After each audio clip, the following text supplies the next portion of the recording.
안녕하십니까. 조선족 탐구 철학입니다. 오늘은 중국 사회에 뿌리 깊게 내려앉은 관시 문화에 대해 알아보겠습니다. 관시 하면 제일 먼저 떠오르는 것이 바로 부정부패라는 대명사입니다. 하지만 관시로 인해 부정부패가 만연할 수도 있다는 것을 중국 정부 또한 모를 리가 없다는 것입니다. 그런데 왜 중국 정부는 관시를 하나의 문화로 자리매김할 수 있도록 부추겼던 것일까요? 여기서 우리는 아주 중요한 단서를 하나 발견할 수 있다는 것입니다. 그것은 바로 중국이 나라를 건국하고 일당 독재를 영원히 허요식하기 위해서 전근대적 통치 방법을 그대로 인용했다는 것입니다. 그것은 바로 공산당이라는 특별 계층을 거치지 않으면 아무것도 할 수 없다는 것을 암묵적으로 경고하기 위해서라는 것이죠.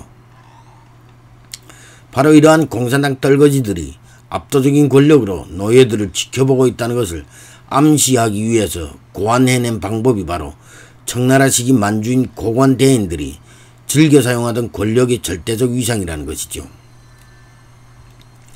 너희 노예들이 우리 만주인하고 관시를 형성하지 않으면 아무것도 할 수 없다는 것을 공공연하게 보여주기 위해서 노예 통치 문화로 자리매김해왔던 것이 바로 관시라는 것입니다.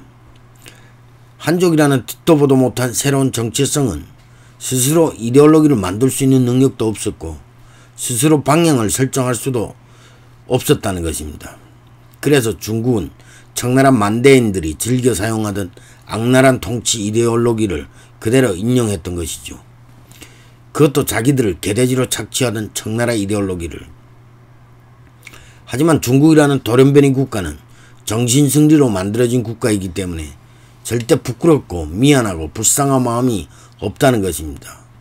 오로지 국가 체제를 유지하기 위해서 노예들을 영원히 부려먹을 수만 있다면 자기 조상들을 도둑낸 원수라도 자기 부모들을 때려 죽인 원수라도 물고 빨고 한다는 것입니다.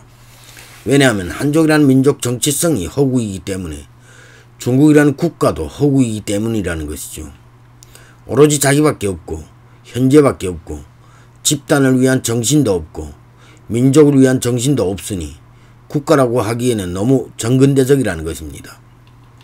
오로지 군중 심리를 이용해서 영혼 없는 으쌰으쌰만 외치게 하고 공산당이라는 권력만을 돋보이게 하려고 한다는 것이죠. 21세기 선진국 이데올로기는 자유입니다. 누구나 대통령이 될 수 있고 누구나 착하게 살 수 있고 누구나 진실된 삶을 살 수 있다는 것이 보장되어 있기 때문이죠. 왜냐하면 법이 권력 위에 있고 국민이 국가이기 때문이라고 생각하지 않을 수가 없다는 것입니다. 선진국은 왜 관시가 없어도 잘 살 수 있을까요? 그것은 바로 공화국을 만들어가는 과정에 있어서 허황된 이데올로기가 없었고 자국민에 대한 의심도 없었기 때문에 관시 같은 제도가 서서히 사라졌을 거라는 것입니다. 하지만 중국은 어떻습니까? 자국민을 인민이라고 하고 절대 국민이라고 하지 않잖아요.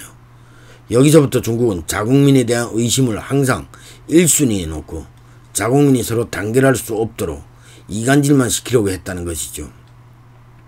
내가 중국에 살 때만 하더라도 항상 사회제도에 불편한 감정을 느꼈지만 상대적인 비교를 할 수 없었기 때문에 불편한 감정도 정상적인 감정이라고 느낄 수밖에 없었다는 것입니다. 대한민국 언론은 관시를 말할 때면 항상 중국이 문화라고 하지만 문화라고 하기에는 너무 비이상적이라는 생각이 든다는 것입니다. 문화라는 것은 단일한 주체가 오랜 세월 합리적이라고 생각해서 대를 이어 내려온 전통을 문화라고 생각합니다만 관시는 민족 전통도 아니고 합리적인 형식도 아니라는 것이죠. 오로지 인간을 권력에 빌붙고 권력에 얽매이게 하려고 인위적으로 만들어낸 국가 통치제도로 볼 수밖에 없다는 것입니다. 문화와 제도는 엄연히 다른 개념입니다. 굳이 제도를 문화라고 왜곡해서 사람들을 호도해서는 안 된다는 것이 내 생각입니다. 관시라는 제도는 현재에만 있는 것이 아니고 또한 중국에만 있는 것도 아닙니다. 옛날에도 있었고 지금도 있습니다. 오로지 민주주의 제도에만 존재하지 않는 것이고 독재나 공산권에는 무조건 존재해야 하는 형식이라고 보면 된다는 것입니다. 감사합니다. 오늘은 여기까지 하겠습니다.